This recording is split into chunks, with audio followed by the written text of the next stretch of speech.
Hello? Hello?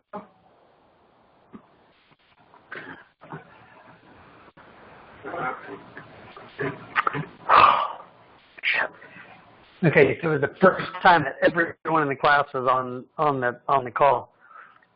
And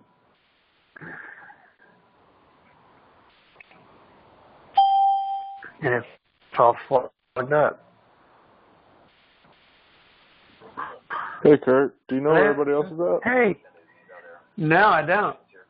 I think they're slowly coming back. I see 4 participants.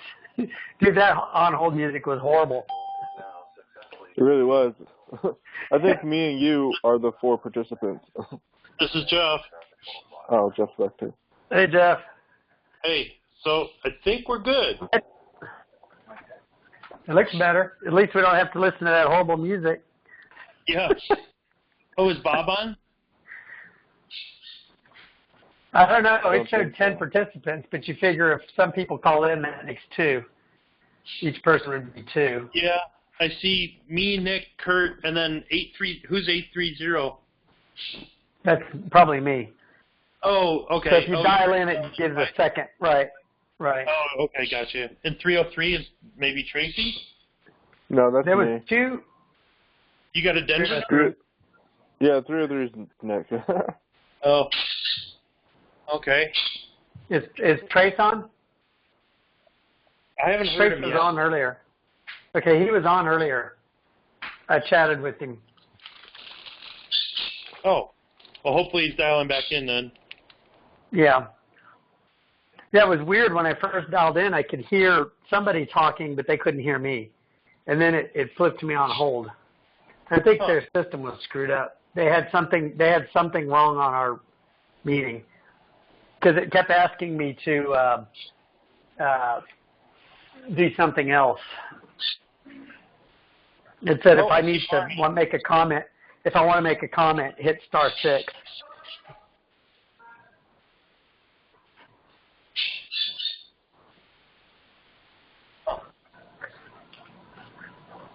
Well, I'll tell you what. Just in case, I'll hop on my computer and someone else just jumped on. We got me, Jeff. We got anonymous Barney, Nicholas, and Trace. It says Trace on. It did show Trace. Yeah, it says Trace back on here. There we go. We're gradually getting back on.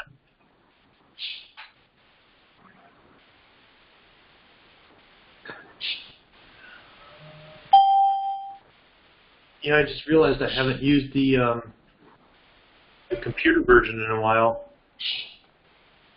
Here we go. Join.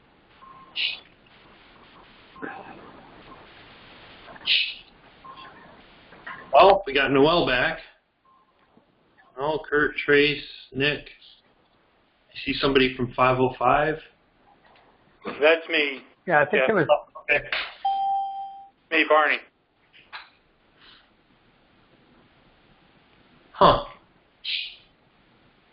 Isn't the meeting code OEC_SASP? Oh, is it all lowercase?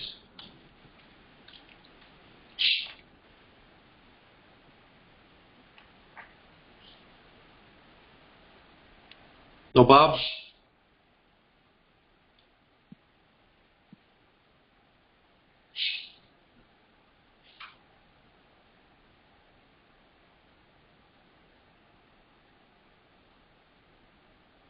Jeff, this is Barney. You can hear me, right? Yeah, I can hear you. Okay. But I'm in a room with no furniture, so it's going to be a little echoey. That's okay. At least you can hear me. Yeah. All right. So what I'll do is I'm trying to get on. I'll log in my computer as the host, and we'll get the show on the road. So while we're getting set up, did everybody get the answers? Yep. Yes. Okay. Did you grade your own paper? I did. Can you hear me? I didn't even get to look at it yet. There we go. I think we got Can you, Bob. anybody hear me? No, I put in an invalid PIN number. That's how I got on. Oh. That's weird. Yeah. Are you able to share your screen? No, I haven't got anything here. I'm still on the login page. It didn't go anywhere beyond that. It's trying to get me to download the desktop application. I've already done that about a dozen times. Yeah. I'm not sure how I got in here, but I'm stuck on the freeconferencecall.com homepage, and I can't get into Ski Apache Ski Patrol. I'll tell you what. Why don't we? We'll just take turns reading the questions, and then I'll let you run through. Whatever you want. I'll work the. They're not really slides, but I'll work the visual. Well, hold on. Let me see if I can put mine up. Somehow I got on the phone, but I guess I'm not connected via the computer yet. Hold on. Okay. Is that open to anybody? I think you're seeing mine. I'm sorry?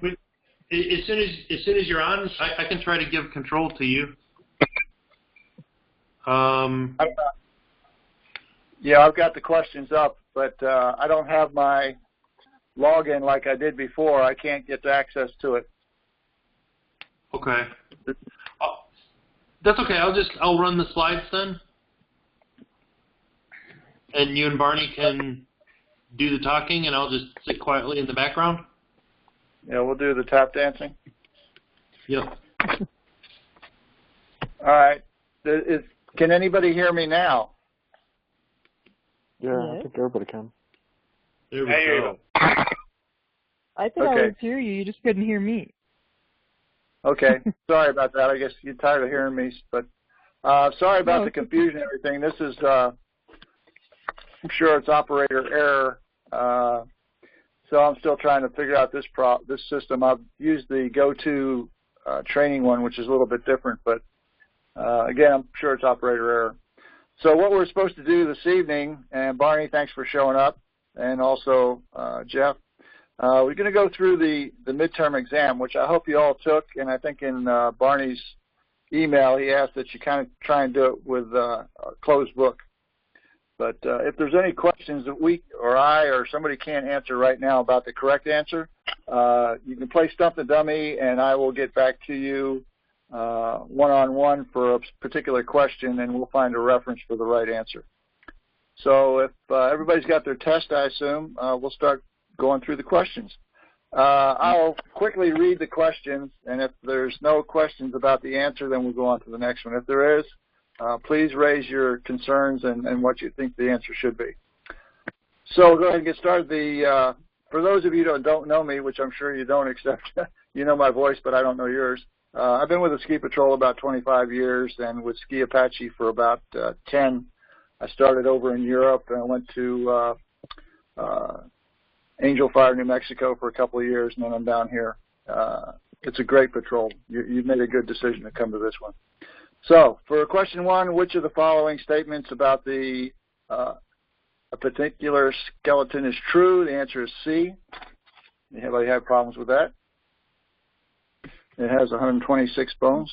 Number two, you have placed a 60. Well, let's do it this way, a little bit faster. Unless you want to discuss the question, I'll just give you the number and the answer, and if you want to, we'll go through the question. For number two, the answer is A.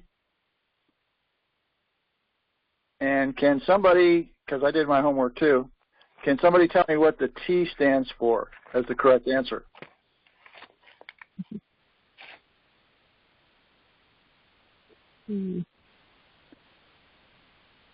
Anybody know what the A stands for? We're a pretty quiet group. Yeah. Okay. Again, as you'll learn when I do another webinar and hopefully get it right, but also in person, I try and get as smarter than y'all. So what I would suggest that you do, like I did, for question number two, the answer is A.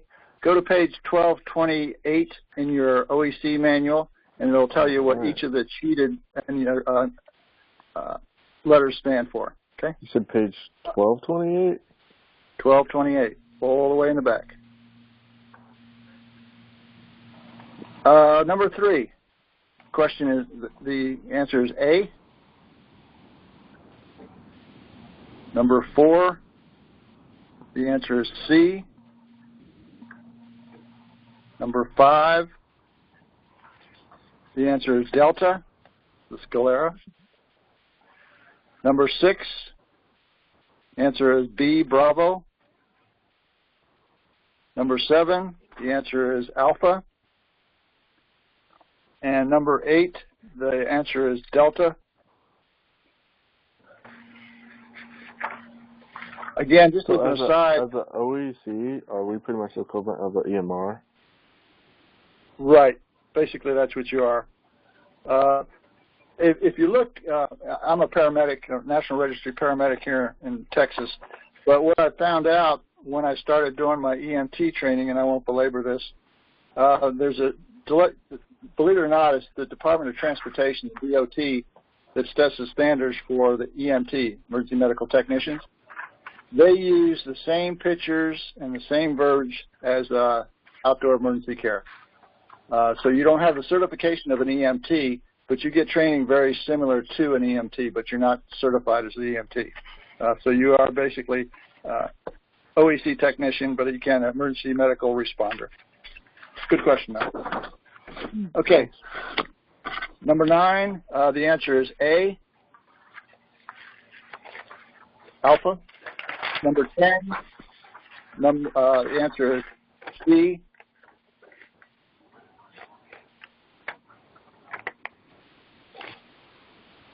Number 11, the answer is Charlie.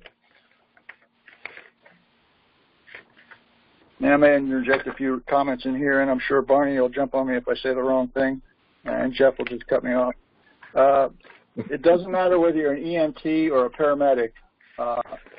For National Registry, for National Ski Patrol, you are an outdoor emergency care technician. You only can give treatment to that level as an OEC technician, not as a paramedic. I have a hint on number 11. Does anybody number 11. Yeah, why is the answer not D?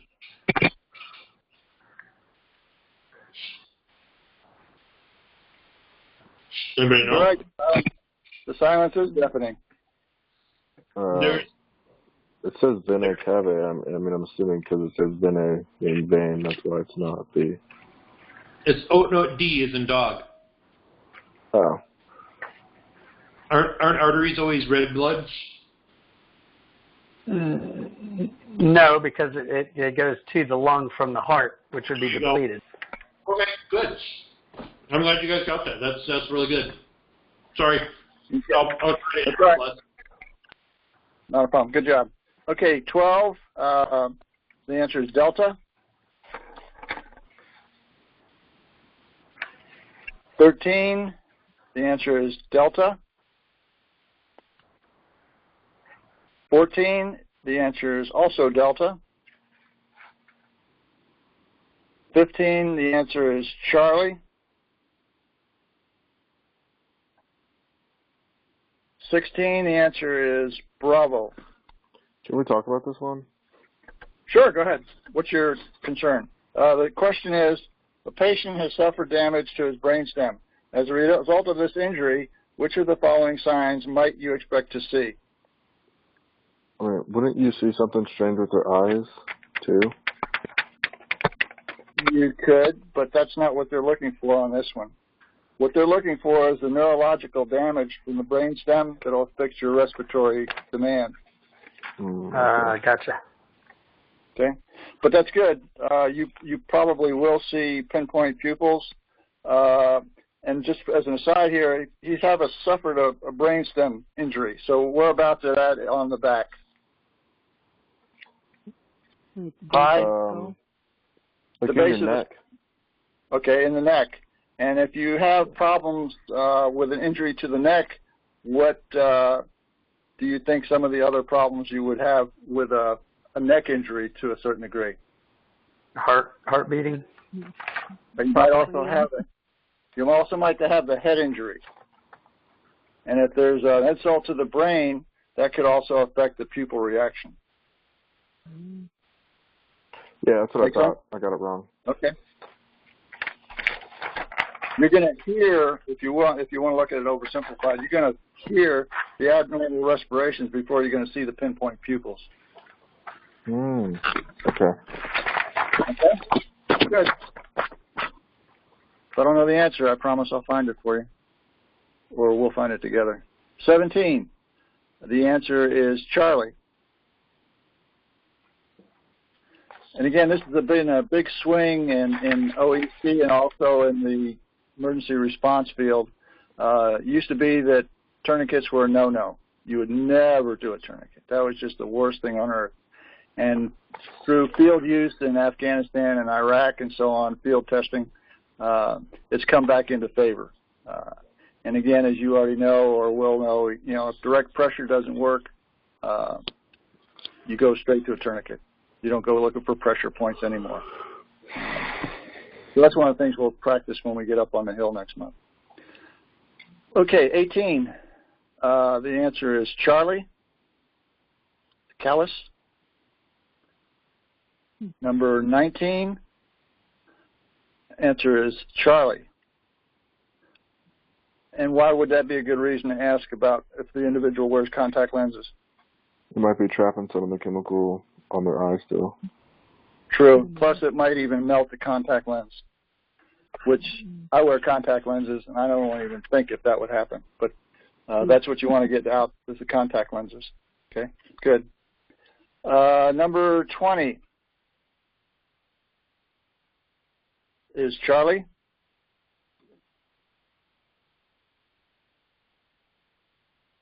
That high-altitude pulmonary edema is not the same as altitude sickness. Most people that you will encounter in first aid, not most, but a lot of the people will have headaches, nausea, lightheadedness, queasy stomach, whatever it might be, and that's due to a lack of oxygen at that altitude. COPD people have that problem, middle-aged people out of shape. Basically, where we're at, individuals who are higher than 7,500 feet. The young, healthy adult individuals, they are more susceptible to the swelling. And that's over a longer period of time than it would be the initial altitude sickness.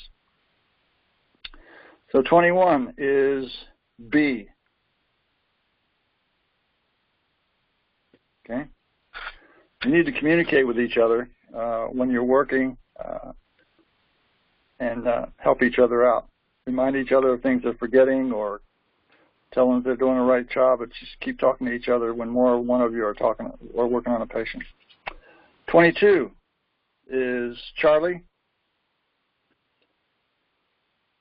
And again, the rationale for that is for having a seizure, which what it was, a petit mal seizure, is it's not so much that the child, usually an infant, has a fever, but it's the fever went high so fast. And it's usually transitory seizure, and you'll probably, just as a side note, probably be spending more time calming down the mother or the father who has the child because they'll be excited. But again, it's the fever that goes up very rapidly. That's what causes seizure. And hopefully, luckily, usually it's only transitory, but still they need to seek additional medical care. 21. Let's see. That's A. And the thing you need to remember on that for the palm is it's the patient's palm, not your palm. So if you were checking the body surface of an infant, you could see where the percentages would be a lot higher if you used your hand. But basically, the relationship is the baby's palm to their body. So when you do it by palm, make sure you use the patient's hand, not your own. Number 24 is Delta.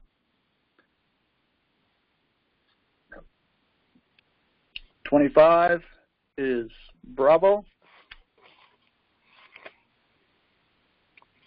Again, if the individual comes in and they're having a reaction and they have an EpiPen, you can have them, you can assist them, but they give it to them themselves.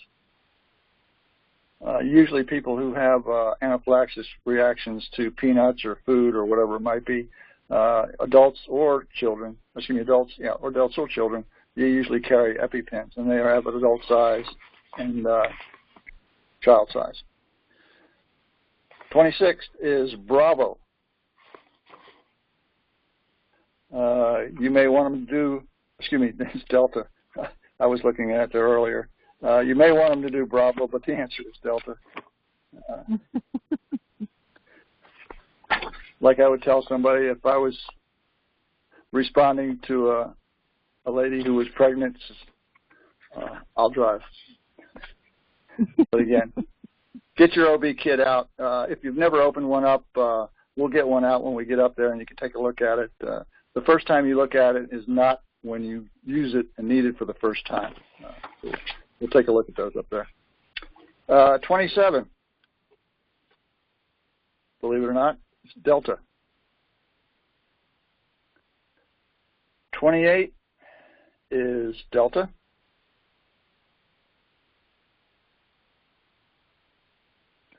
A lot of people in the military or construction, so on, because of asbestos, have got long-term lung cancer. 29 is Charlie.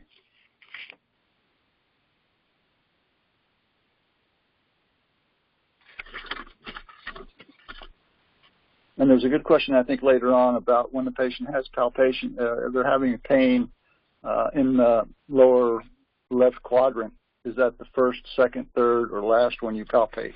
And we'll get to that question a little bit later, but that's a good thing to know. So for number 3, 29. Go back. Would heat exhaustion be an example of like A or B? And heat cramps just obviously aren't that bad. You don't really get neck pains from heat exhaustion. I've had heat exhaustion with endurance events that I've done. You'll be lightheaded.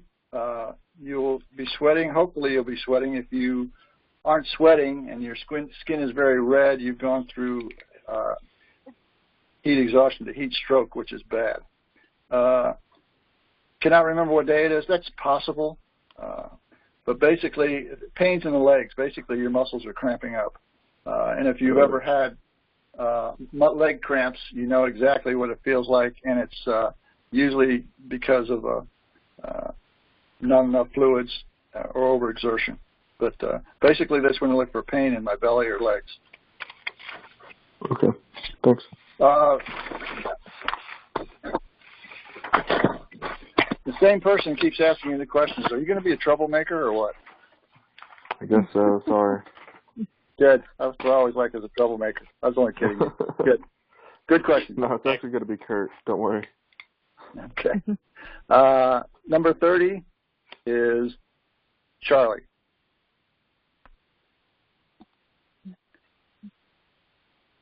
Number 31 is Delta.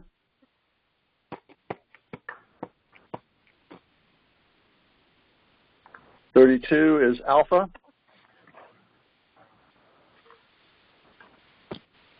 33 is Bravo. I would just stress this here that if you're the only one in first aid and you're treating a patient, I would try to make sure that you do not leave that patient unattended. Again, that would be abandonment. In any other world, if it's a paramedic treating a patient and they leave the patient in the care of a EMT, that's abandonment.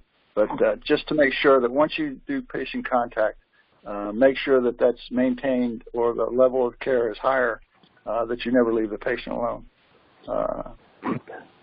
Just good practice. 34 is Bravo.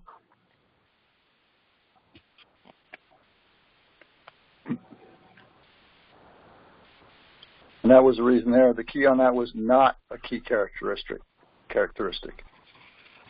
Again, they need a little bit of out of public view time so they can expand or contract their capabilities and be a safe area and do the job that they're supposed to. So they don't want them sitting out in the public parking lot or something like that. They usually have a tent or a mobile command post. 35 is Bravo. There's changes coming down the pike now on used to be an EMT Basic, EMT Intermediate, and a paramedic, and now they're changing where there's not an EMT paramedic per se; it's a paramedic or an EMT or AMT. The capabilities are still the same; they just changed the name some, which is causing a little confusion. 36 is Alpha. It's good to know what your soft and hollow organs are. 37, I had to kind of smile when I read that.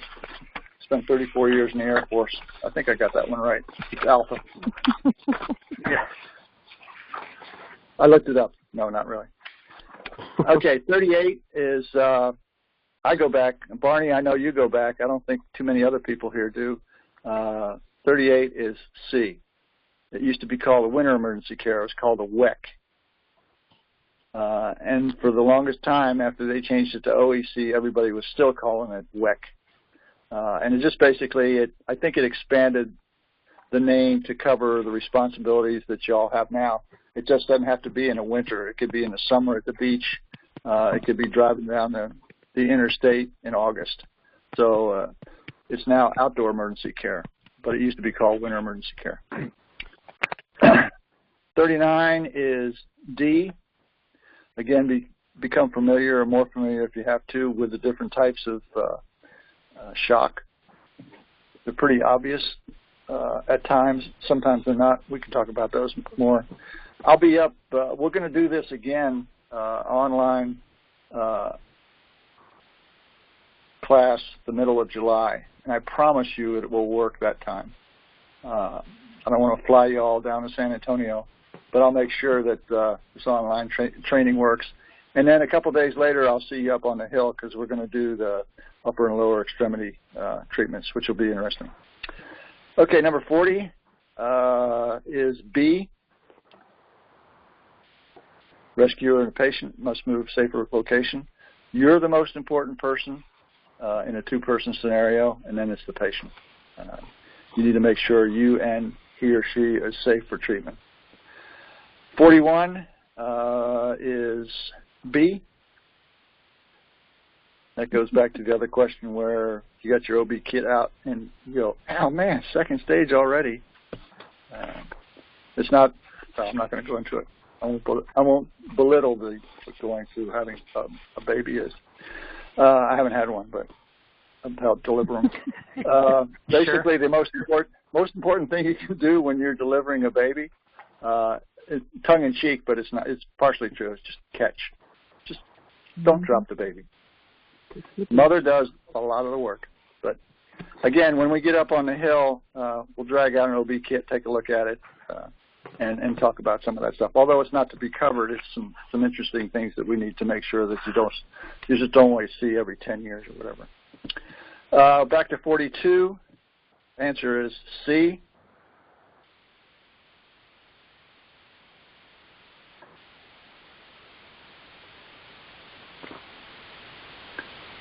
Number 43 is B.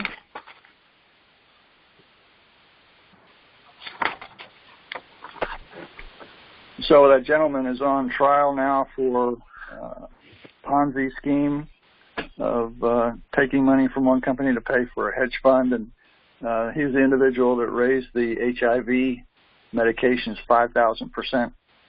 He's also the one, I think, that increased the EpiPens to about $700 a piece. Martin got those prices down a little bit more realistic now.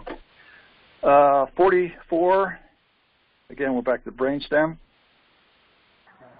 What portion of the central nervous system was most likely damaged under the cause of rapid death? Brainstem injury is the answer. 45 is Bravo.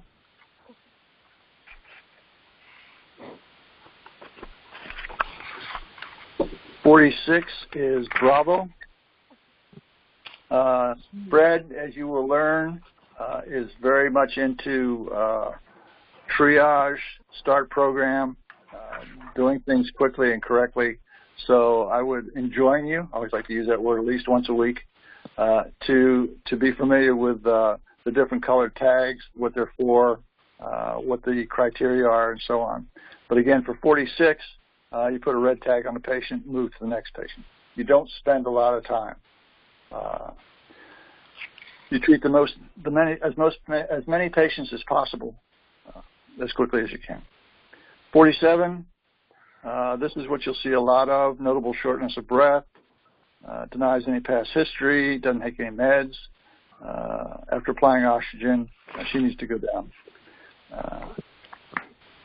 Usually there'll be a significant difference if they just go from, I think it's like 75 or 8,000 feet down to Ruidoso itself, which is about 6 or 6.5. A lot of it is just dehydration, some of it's altitude, but again, with this scenario, if she went down, it would be better. 48, the acronym factual OEC, the letter OEC stands for B, organized, error-free, and checked. And I went ahead and I looked up what the factual is. Anybody want to take a guess at what the F is? That's how to keep them quiet, right, Barney? It's facts. Keep me quiet. A is accuracy. E is, I wrote it down sideways. Let me read it here.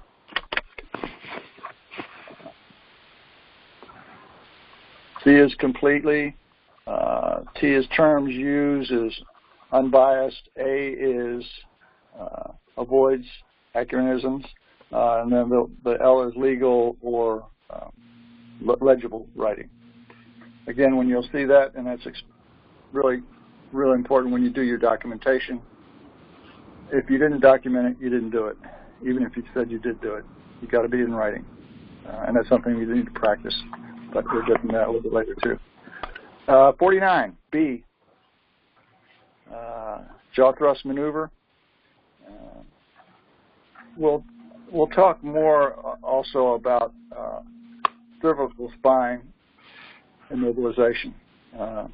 I don't think there really is such a thing. There's cervical spine restriction, but you need to minimize the movement of the head and cervical spine to avoid any additional injuries to the spine. 50 is delta. 51 is delta. 53 is the tongue. That's the big problem with airway obstructions. Is always, not always, but usually the tongue. 53, we have protocols, written instructions. That's delta. Everybody got 100% so far? Of course. Okay. 54 is Charlie. Again, a reasonably prudent person. You want to do the right thing, and you should only perform to the skill level that you're trained at. So the answer is C, negligence. 55 is Bravo. 56 is Alpha. This is interesting, too. You may not think about that. Oh, does it hurt right there? Well, let me push on it. You don't go to that one right away. You start elsewhere because that pain that they feel if you palpated it right away and then you start palpating somewhere else, that's kind of an ongoing pain that's not going to reduce right away, and you may think it's more than one quadrant. So depending on where the quadrant is, that's the last one you palpate. And as a little trick that you'll learn, if you don't already know it, is when you do palpations and they say, no, it doesn't hurt or whatever, look at their eyes also. If they wince, it hurts. So there's a nonverbal feedback that you can pick up when you're doing an evaluation, examination. 56. We just did that one. That's A. 57. Prone, lying face down on the stomach.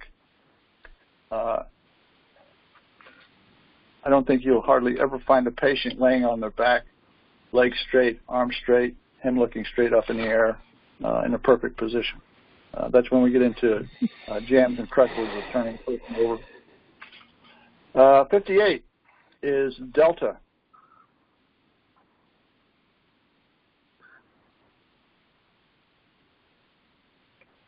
'59 is alpha. And then we'll go into, and if you haven't already had, we'll do the signs and symptoms of a stroke, the test that you can do. 60 is Charlie. Yeah, let me put it on my TV. You going to put it on your TV? Mm-hmm. What are we watching on TV? Okay, 61 is Bravo. 62 is Bravo. I'm sorry, 62 is Delta. 63 is Charlie.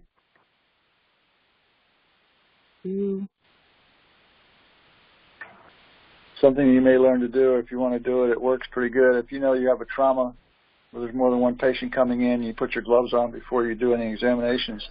Put maybe 2 or 3 pair of gloves on. So as soon as you examine one patient, take those off and you got a clean pair underneath. 64 is Charlie.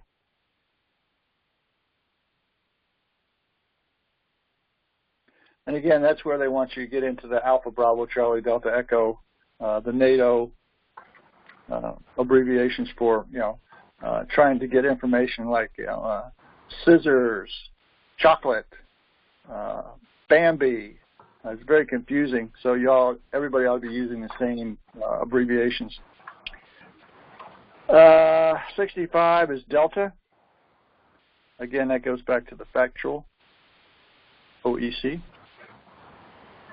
Accurate, complete. If you didn't, it doesn't matter whether you did it or not if you didn't document it to that certain degree without documentation. 66 is Charlie.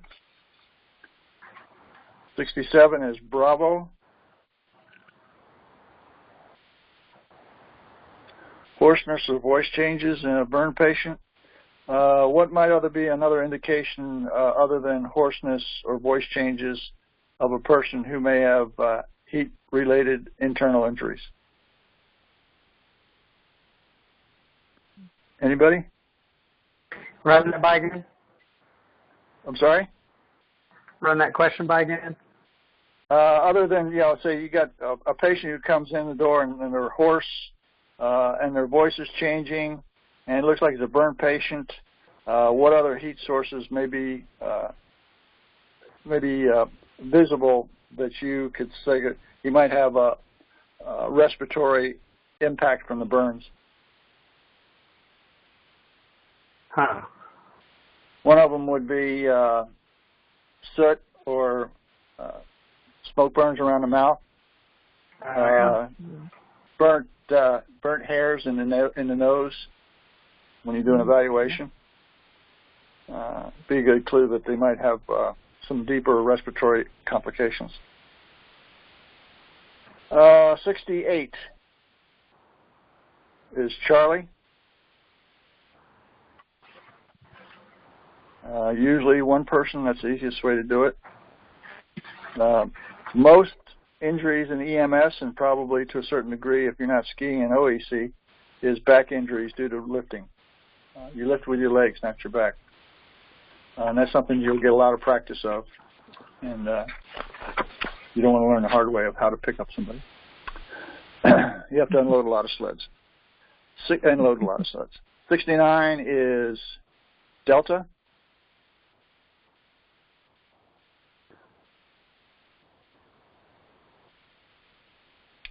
70 is Bravo.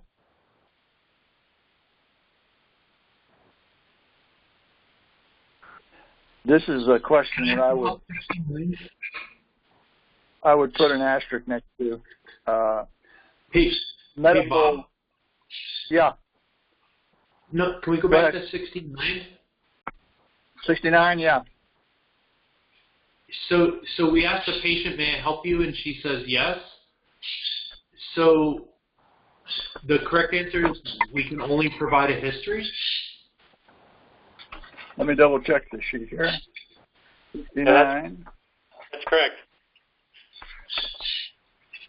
Do you know what the reason? Well, the question is, when you approach an injured skier and ask, may I help you? And she replies yes, you interpret this express consent to mean that you can only ask for the patient to provide a history. Basically, the other ones are when you are touching her or him. Okay. So I think that what they're getting there is, is it okay if I check the place where you say it hurts, or can I take a look at that arm? Yeah. Okay. So be very careful. Don't go grabbing people without asking, basically. But that's a good point. Number 70. Number 70 is one I really want to stress to everybody, is that whether you're a paramedic or a nurse or a doctor or OEC technician, all the skills are very perishable, meaning if you don't use them, don't play with them, don't practice them, you're going to start missing things and forgetting things.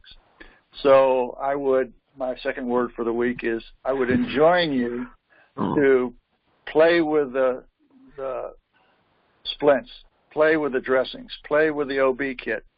Just get into the stuff. If you're just standing around, you're wasting learning time. Get together with a buddy and practice some stuff.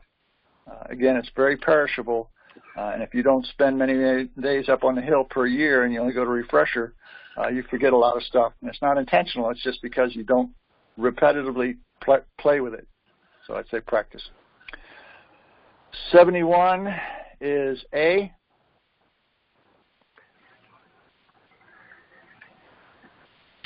72 is B. 73 is alpha. 74 is delta.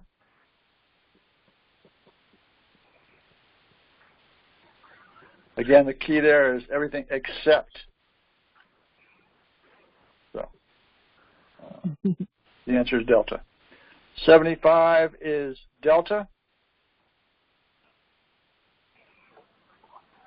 And we're going to play upper extremity injuries and lower extremity injuries the middle of next month ad nauseum until you really get it down to a science to quick. There'll be little tricks and things that you can learn how to do. You'll hear me say it more than once. It doesn't have to be pretty. When you put a sling and swath on, for instance, it just has to work. And that's the key point. But we'll talk more about that. So again, you want to prevent further movement to the injured extremity. That's delta. 76 is alpha. 77 is we get into that NATO phonetic alphabet. I don't even know how to name. It's delta. 78 is alpha. 79 is bravo. First, second, third degree burns. 80 is beam lift. That's a bravo. 81 is bravo.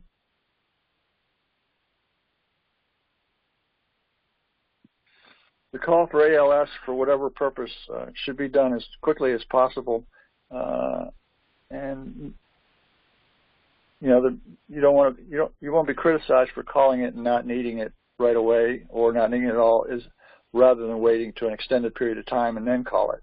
It's easier to have them stop and turn around than to make up a half hour of treatment that you've given to them. So call ALS. Fairly quickly in certain circumstances, and you'll get more experience on that up there. 82 is Charlie.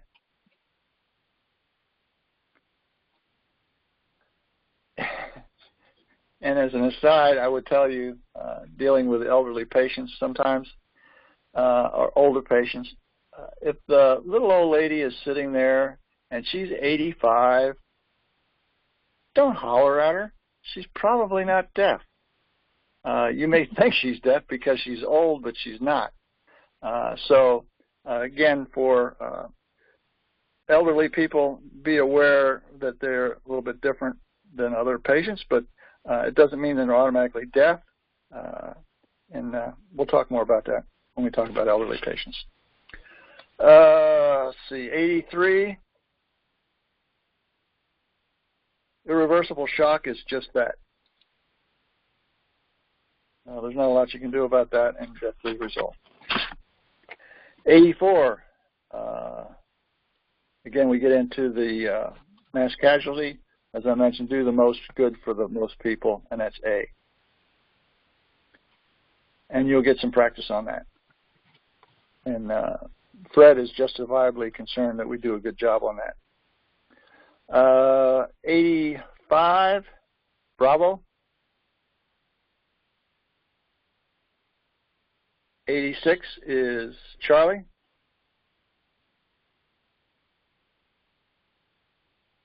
87 is Delta.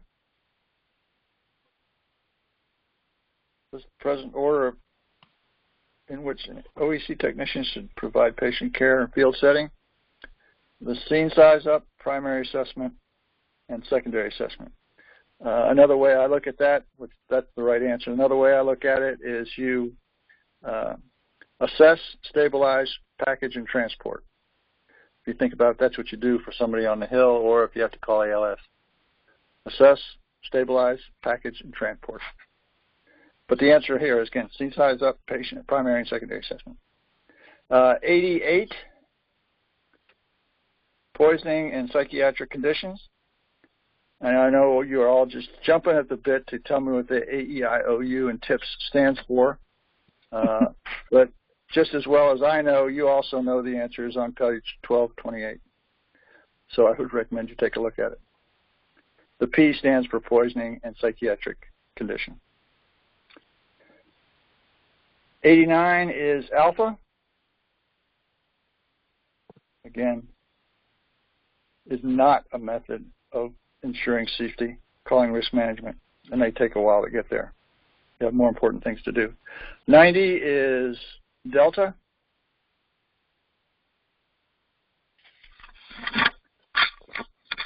We're on a downhill slide.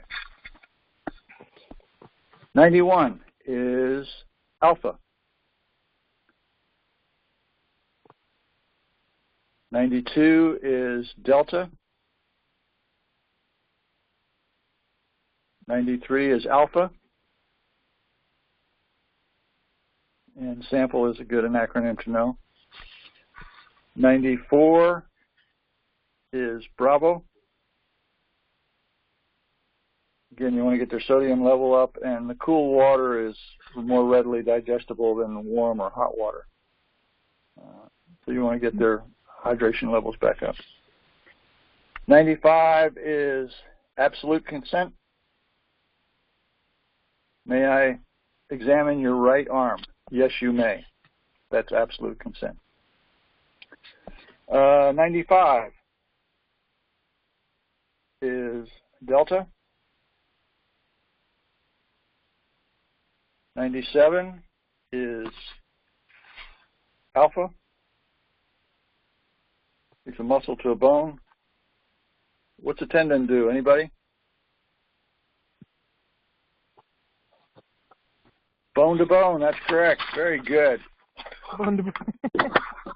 You are sharp. I understand what y'all are going through. You're doing well. Hey, okay, Bob. 90. Hey, Bob. Sorry? I thought you said what a tendon was. You said bone to bone. That's not correct. No, what I was saying was here, tendon is what the answer is to this. A ligament is bone to bone. Right, but someone said, what does a tendon do? And you answered bone to bone and said correct. So I just want to make sure. Not the answer. That was just that was an aside I just added in. The answer is ligament. Excuse me, the answer is tendon. Ligament goes bone to bone. Right.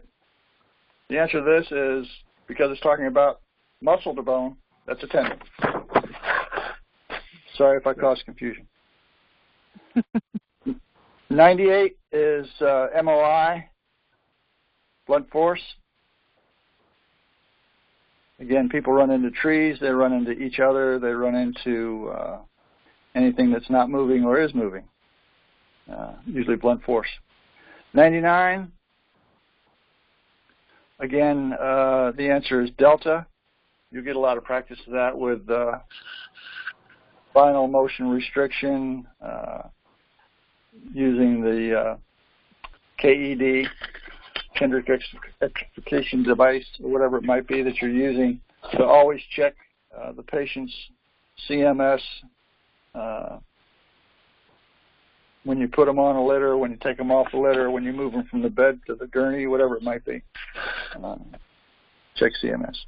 And the last question, wait for it. Again, 100, the answer is bravo, implied consent.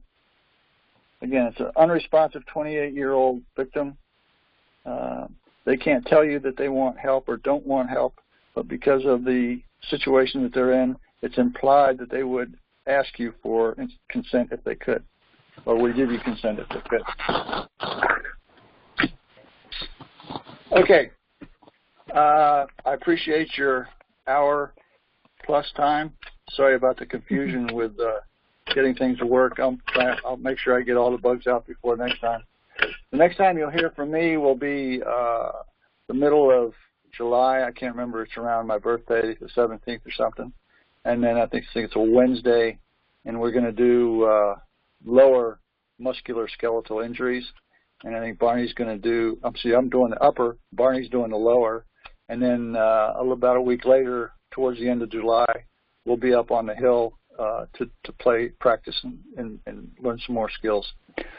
I'm looking forward to meeting you all. Again, I go back and make a full circle. This is a great patrol. Don't think you could find a better group of people. That's not what they may say about me, but that's not true. No, it's really great people. They look out for each other. They support each other. A lot of camaraderie, a lot of experience, a lot of war stories. But bottom line is they're good patrollers on and off the hill. Anybody got any questions for me other than Jeff? I don't know why it didn't work. And Barney, thanks for showing up anyway. Anybody? I just have one thing. We need to change the schedule a little bit. Bob, you're doing an online thing on the 12th. I'm looking at the schedule now. I don't know who's doing the head and spinal injuries, but need to change the date for my session on lower extremities from the 15th to something else. That's the weekend of my wife's birthday. Probably will not. Oh, well, yes. Make it important, will you? Jeez. So you can either do it on the 13th or 14th, or go to the next week on the 17th and 18th. Let me pull up the syllabus quick, and then everybody can see it. Yeah, Brian. And I'm probably in Vail until the 15th. You're what? I'll be in Vail until the 15th. I sure don't want to miss that. Well, July. Vail on the 15th of July. Yeah, 7th to the 15th. Actually, the 6th to the 15th. They're making snow up there? I wish. A Basin's probably still skiing, so I might go hit up there.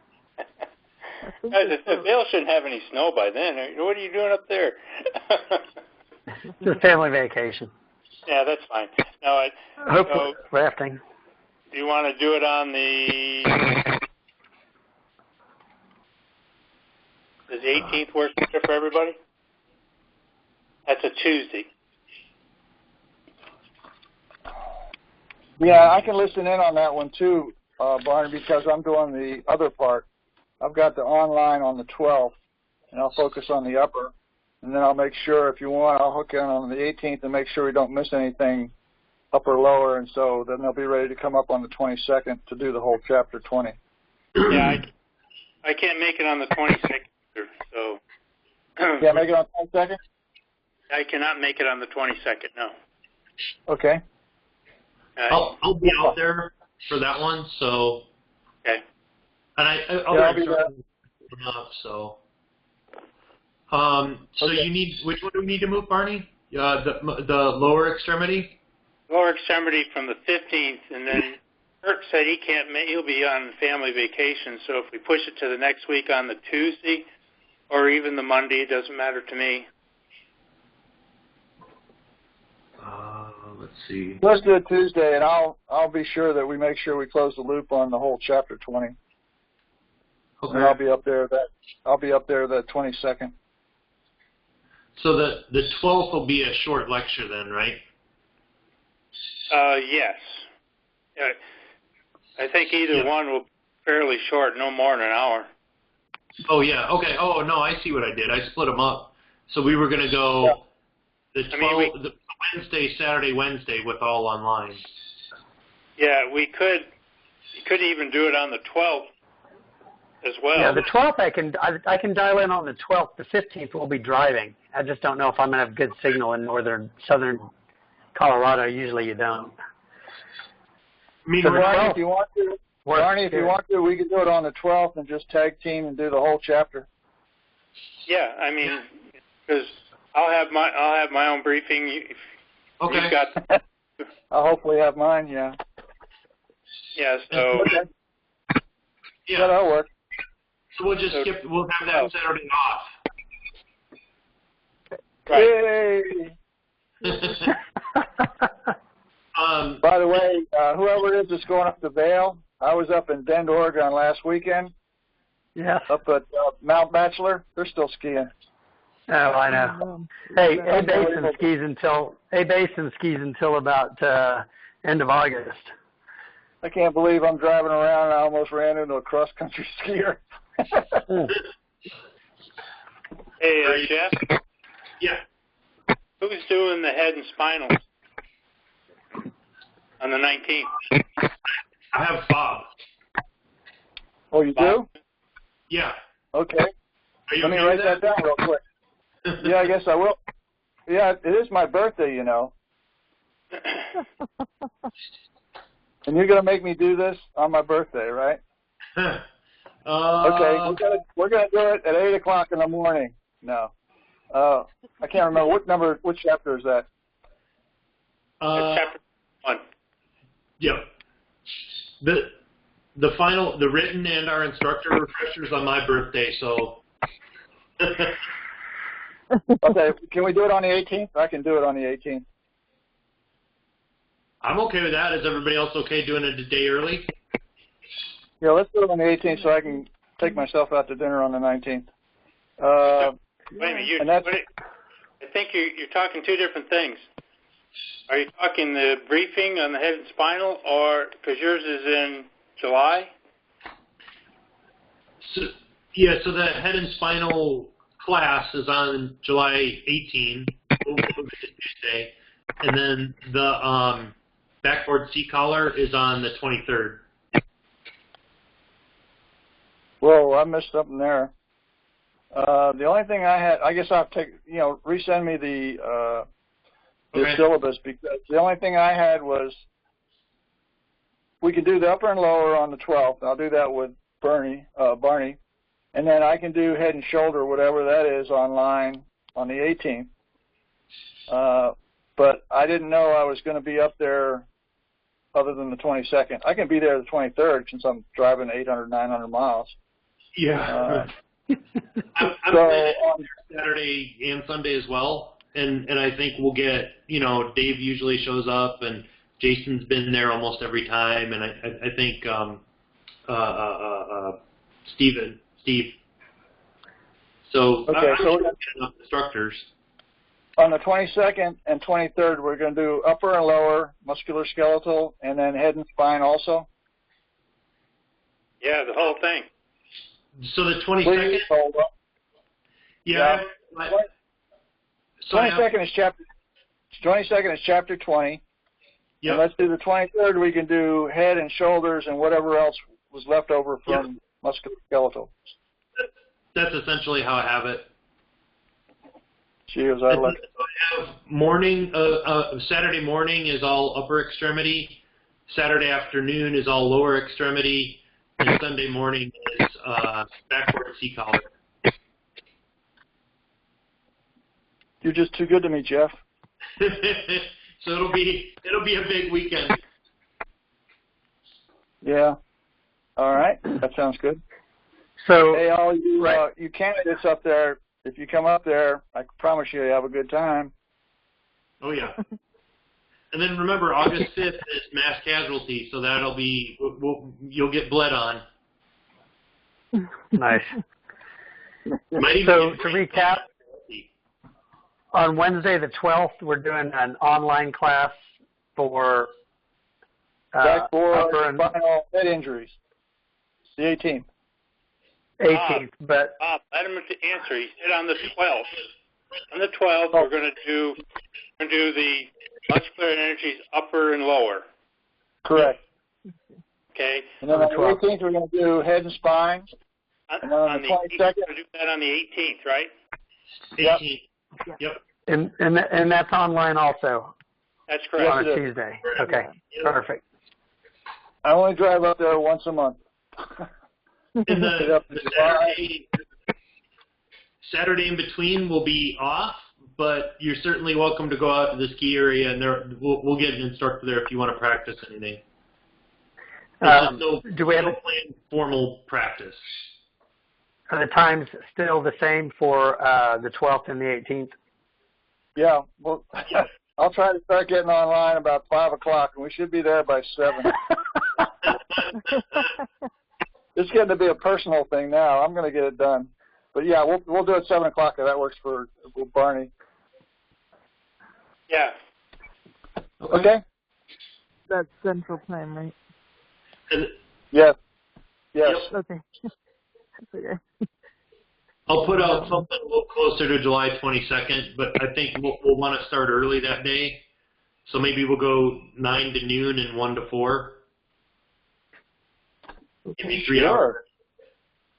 We've been going 10 to 2, but we'll need to start a little bit earlier because it's a full day. So we have never gone 10 to 2. We've gone 10 to 5 and 10 to 4. Well, that's true. We've tried to go 10 to 2, but that's good. If you're going 10 to noon, then I'd be worried, you know. I'll be there 10 to 2 on the 72nd, but I'll be darned if I'll be there 10 to 4 on the 23rd. I'm going to go get a beer. Yeah, the 23rd, I'm hoping to we'll take a poll on Saturday, and we'll see who wants to start when, but we'll try to get out of there lunchtime. Yeah, no problem. We'll make sure we get it all covered and everybody gets practice. Yep. Hey, Jeff, can you send out emails before each of these just to, tell people the time and everything? Yep. I'll send out calendar invites. That's that troublemaker again, isn't it? Isn't that the troublemaker? I recognize his voice. I'm going to be looking for you, dude. Well, I'm going to need an email, too. No problem. Thanks. Yeah, is this going to be a cupcake birthday or a beer birthday? I don't know yet. Maybe both. I'm going to be 74, and I'm approaching middle age, so I'm just kind of concerned about it. Yeah. 48 going on 60.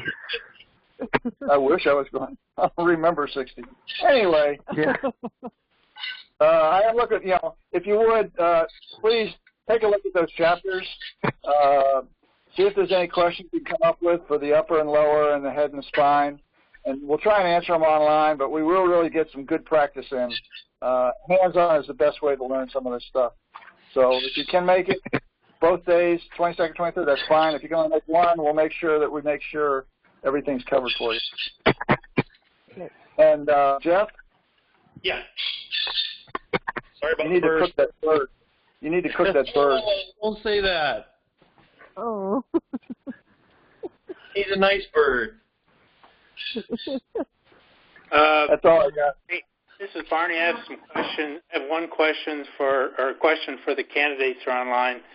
Did anybody score worse than an 80? Truthfully. Are we talking before we open the book? No, I mean, based on looking up the answers and stuff, did anybody score worse than an 80? Did anybody get more than 20 wrong? And I mean, we would never admit that.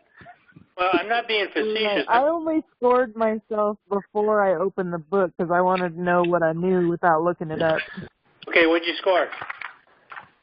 I only got 35 out of 100 without opening the book. Oh, dang. Yeah. Anybody else? I did the same thing. Wait, I didn't do so well. Yeah. That's why I was trying to trying to be facetious. If you're taking these practice tests in a closed book session, and you're not hitting about close to 90, then you need to study the questions more. Yep. Because if you score like right close to 80, you might not make it the first time around. And so what I'm trying to impress on you is please, please, please look at the test bank questions and make sure you understand the answer to the question. I don't expect you to remember all of the answers, okay? If you can memorize all those, that's great. You'll get 100% on the final. But you need to be, when you're taking these practice tests, try them closed book. And if you do not score in mid-80s, low 90s, you're going to have trouble on the final exam, and you may not pass it. Okay? Mm-hmm. And Barney, let me add something in there that I think will help you all. There's a lot of information. It's a really thick textbook, and I appreciate that. What I would suggest that you do is you read the chapter, and as you go through the chapter, do the stop, think, and understand portions, the multiple choice and so on. If you don't know the answers, back up a little bit, get that answer, and then move on to the next section. I kind of agree with you a little bit, Bob, but last year I made sure that the candidates did every test bank question when we covered the session. Yeah. And the slowest score was 89. So that's good. I can impress upon the candidates to go and do the test bank question, okay? Because then if you don't know the answer, go back into the book and find the answer for that chapter. And it really is very helpful. Good idea. I understand. I understand what you're saying, Bob, but a lot of the answers are not necessarily in those particular places. The answer is usually the first sentence of a paragraph of a section. It's usually found there. And so, again, if you're not scoring well on these practice tests, and I make sure you do a bunch of them, but the one sure way to help you get to study the book, in fact, as well, is to do the test bank questions for each chapter and keep doing them, then do a practice test to see if you can get your score to around 90. You will do well. Yeah. So the way that I have them set up, this is just, easy way is if you can print it out and just use a piece of paper to blank out the answer. Then you've got the answer, the objective, and the page number right below for each question. And I don't know if you picked up on it. If you've been taking the quizzes all along, you probably would notice that a lot of those questions in the practice test were nearly identical to the questions, in the test bank. I think, Jeff, I gave you the test bank questions so that the answers and references are gone. And then so that they can take those as a real test and then use the other version which has those answers in them so they can look them up. I'll have to check. I believe they are. At least when I gave it to you, I'm pretty sure I gave you the two types of questions, one with the answers and one without the answers. So please do the test bank questions, because I can lead a horse to water, but you guys have to do the drinking. And like I said, you get two chances at the written test. And we have had candidates in the past fail both tests. So the last year, nobody failed. Everybody passed on the first test, and they did the test bank questions. So I know that works. Yeah.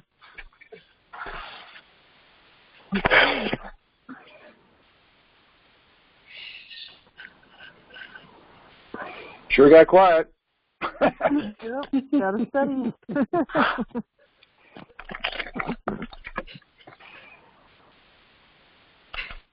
Anything that you want to cover? Any questions you want to go over?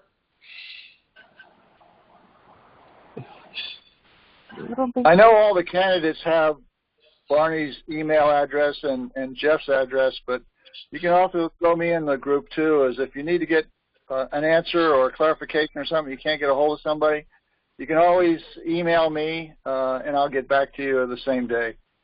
I think if you got a roster, you'll see my email address on there, or Jeff can send it off to you. But this is important stuff, and we just don't want to bastardize it, but we want to make sure we got some good candidates that come out to be some good patrollers.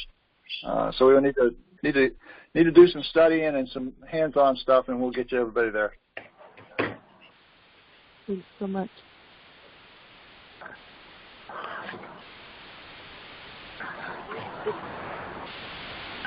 All right, so the next time we see or talk is going to be the 12th? Yes, at 7 o'clock Central. 12th at 7. Wear your party hat. Wear the party hat. And the guy with all the questions, make sure you show up too. I won't be there, but thanks. I'll find out where you live. Don't worry about it. No, I appreciate everybody's patience. I'm sorry about the hiccups this evening. We'll try to make sure it doesn't happen again. But I am looking forward to meeting all the new candidates and working with you. It's going to be fun. Thanks a lot. All right. Hey, Jeff, Jeff? stay on. I have more questions for you. Jeff, I'll be getting back to you in the next couple of days, and we're going to wrestle this elephant to the ground, figure out what's going on. Okay. All right. Sounds Go good. ahead and sign off. All right. Bye, everybody. Thanks, Barney. Thanks, Jeff. We'll see everybody soon. See you next time. Nick, you have a question? All types of questions. Don't leave. Did you get my email, Jeff? The one about your friend? Yeah. I don't see it, but I'm a little behind on my email. I'll Okay. look. If it's not in there, then I'll just resend it to me anyway.